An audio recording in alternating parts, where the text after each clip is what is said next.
This is NISM Certification 5B Mutual Fund Foundation. We are on video 12 and here we are discussing bullions. Bullions is the other name for gold and silver. Gold and silver are considered as bullions and they come under commodity asset class. They behave little differently from commodities, but they still come under commodity asset class. Now, gold and bullions are globally accepted assets. When we say that they are globally accepted assets, what we mean is कि India में gold की value है, silver की value है. Similarly, there is a value in Pakistan. You will find it in China is the biggest consumer of gold in the world. India comes second.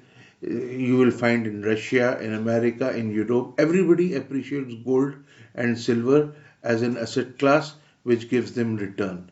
So that's why it is a globally accepted asset class. Suppose there is a company in India and we'll call it company B. This company has no meaning in Pakistan, may have no meaning in America, may have no meaning in Europe if they are not issuing ADR or GDRs there. We will discuss what ADRs and GDRs are, but for the time being, these companies have no value. But gold has value in these countries, and that's why it is called as it is globally accepted asset. तो किसी भी country में आदमी gold में जाके अपना पैसा रख सकता है. The prices are, chunki it is globally accepted asset, the prices are in sync in the world. When we say in sync in the world, इसका मतलब ये है कि the prices जो गोल्ड की प्राइसेस इंडिया में है ये उसी तरीके से इनमें चेंजेस आएंगे जो गोल्ड की प्राइसेस लंदन में London stock exchange London metal exchange में चल रही है, जो गोल्ड की प्राइस यूएस में चल रही है, जो गोल्ड की प्राइस ये बाकी यूरोप में चल रही है, चाइना में चल रही है. ये सब प्राइसेस एक ही तरीके से एक ही दिशा में और एक ही लेवल पे रहेगी. इसलिए हम कहते हैं they are in sync across the world. तो इस what can come out as a problem to you is, suppose you meet a customer and he says that in India the gold is at its, for example, and this is also almost the current price of gold. Gold is 63,000 rupees per 10 grams. What is the rate in US dollar of this 10 grams of gold? And if the exchange rate is 1:80, that means $1 is equal to 80 rupees. If this is the exchange rate, what is the value of this gold in dollars? If this type of a problem comes into your job, how will you solve it? Let us see how the mathematics of this little problem works out to be. So the maths is, let's keep $80 on the left hand side and write is equal to $1. 80 rupees is equal to $1.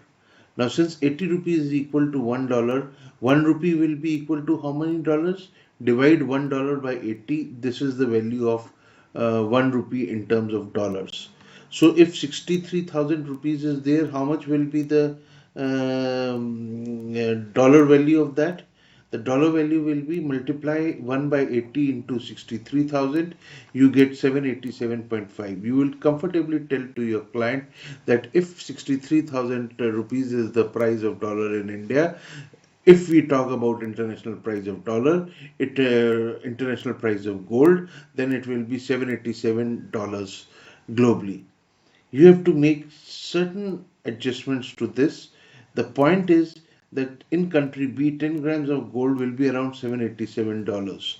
Globally in sync price, it means the prices are globally in sync. What is in India is also available in country B, in country C, in country D. But you have to make some adjustments to it.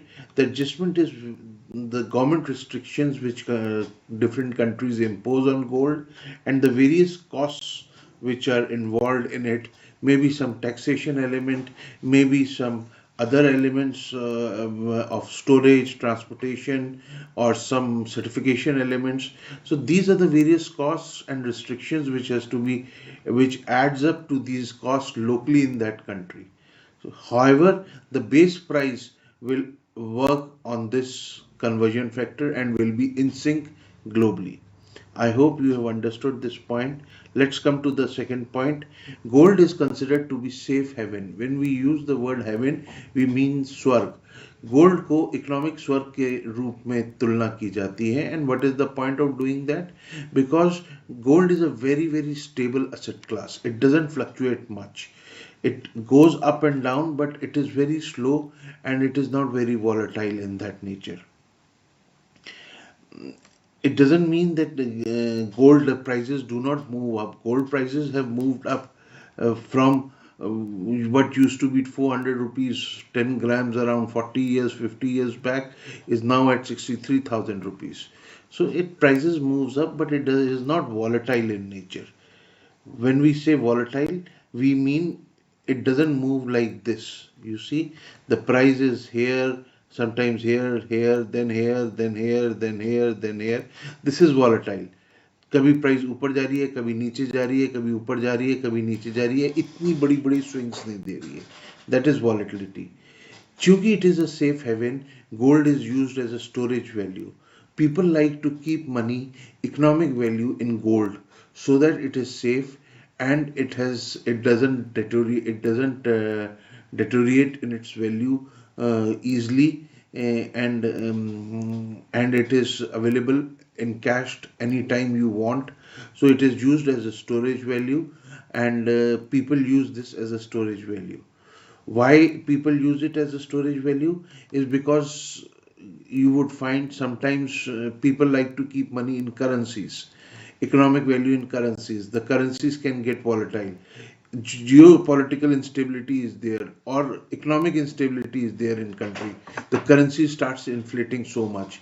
If the currency starts inflating so much, the value of the currency falls, and people may what for example, I will give you an example. Say for 100 rupees, so much food was available, and there is an inflation. Now this is available at 1000 rupees, the same amount of food. So what is the value of your currency has become useless, because 100 rupees is now equivalent to 1000 rupees worth of material. But if you put it in gold, then whatever the gold was available at 100 rupees, the same amount of gold is available in 1000 rupees also now.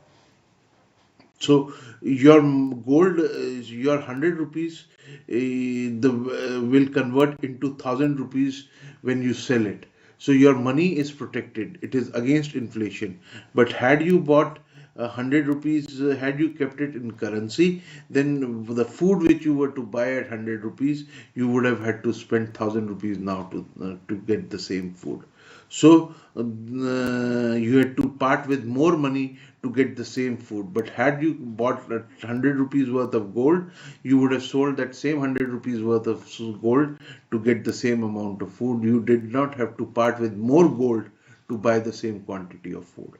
That is what is the stability which happens when the currency becomes inflating.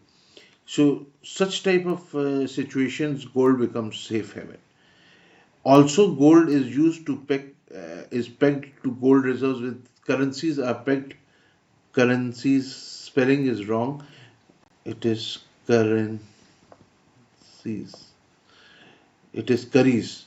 So we will correct this. Currencies are pegged to gold reserve with central bank. What does it mean? It means that earlier what used to happen is that the central banks had to have gold reserves, and basis that gold reserves they used to have the circulating currencies. They had to circulate currencies in the country. So this was called as gold standard. Now this is no more applicable. No more gold standard is applicable, and this is not used in any economy in the world now. Probably, we have come to fiat money. Anyway, the central bank across the world. The point which I want to bring here is that the central bank across the world are the reservoirs of gold. सबसे ज्यादा gold एक country में अगर कहीं पड़ा हुआ है तो वो सेंट्रल बैंक में है. टन्स में गोल्ड पड़ा होता है. Chinese central bank has got the largest reservoir of gold by any as compared to any central bank in the world. That's the amount of gold they hold, because it gives them economic value. It saves them. It saves them from the fluctuations of the currencies, and they need to say, protect them from the fluctuation of currencies because they have to give payments to all the imports which is coming in the country, and it gives them security, forex security. So that's why central banks become great reservoirs of gold. Now, gold gives capital. Now, since it is an asset class or it's an investment class, the point which comes into mind is what is the type of returns we get from the gold? And the gold gives you only one type of a return, which is called capital appreciation. You do not get any rental income from gold as you get in from real estate. You do not get any fixed interest income from gold as you get it in fixed deposits or government bonds. You only get capital appreciation. But there is an example here in our country. There is something called as SGB, sovereign gold bond, released by Government of India through the Government of India's banker, which is Reserve Bank of India. In SGB, in sovereign gold bonds, you get capital appreciation as well as you get semi-annual interest also. So this is an example I thought I will tell you because it is latest in the market and there is a lot of subscription which happens. However, there is a limit that how much a person can buy gold in under this scheme. The next point which comes into important, which is important, is gold has varying degree of purity. You will find gold is 99.99% pure, 97. You will find various percentages assigned to the gold in terms of their purity.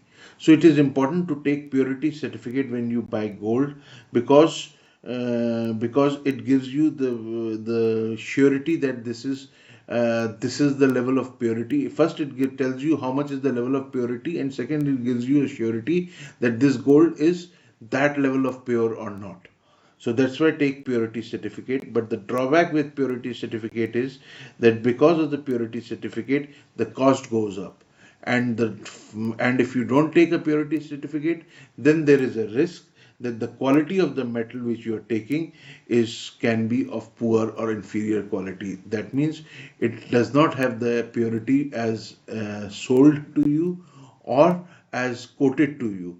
It could be of a different purity. So always take purity certificate when you are buying physical gold locally. This is all for this video. In the next video, we will cover what is fixed income. Till then, thank you.